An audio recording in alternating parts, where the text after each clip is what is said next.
Brothers and sisters, magandang gabi po sa inyong lahat. At yan, sumisipag po ako ngayon kaya magbabasa po ako.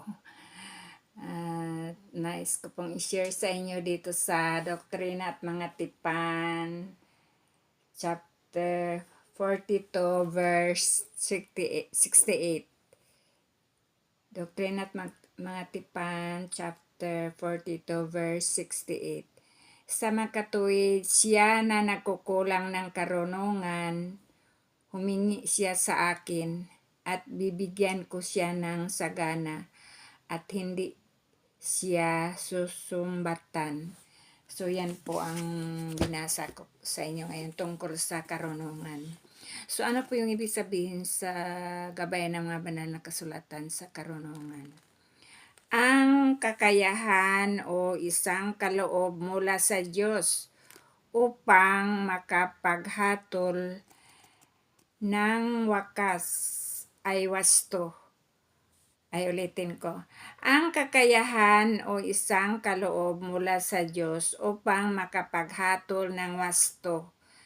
Nakatatamo ng karunungan ang isang tao sa pamamagitan ng karanasan at pag-aaral at pagsunod sa mga payo ng Diyos.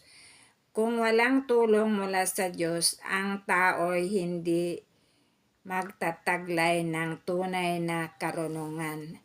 So yan po. Kapag wala po yung tulong ng Diyos, ay hindi po tayo makakatamo ng karunungan. So sinabi niya dito, para magkaroon tayo ng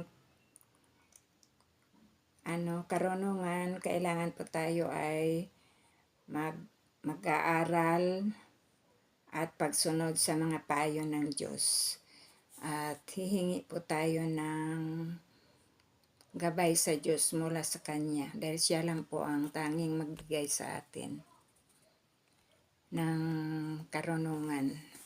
So, kailangan po tayo ay humingi sa Kanya. Katulad ng binasa ko po sa Doktrina at Mga Tipan, chapter 42, verse 68, sa makatuwid, siya na nagkukulang ng karunungan, humingi siya sa akin at bibigyan ko siya ng sagana at hindi siya susumbatan. So, yan po. Kinakailangan po tayo ay hingi sa Diyos ng karunungan para matatamo po natin ito. At kailangan po tayo ay magsunod sa Diyos at mag-aaral po ng banal na kasulatan. So alam ko po na ang mga binahagi ko sa inyo ay totoo tungkol po sa karunungan. So sana may natutunan po tayo ngayon at ingat-ingat po kayo at lagi pong magdasal at magbabasa po at magsisimba. Kung may time. Bye-bye. Thank you for watching. I love you all.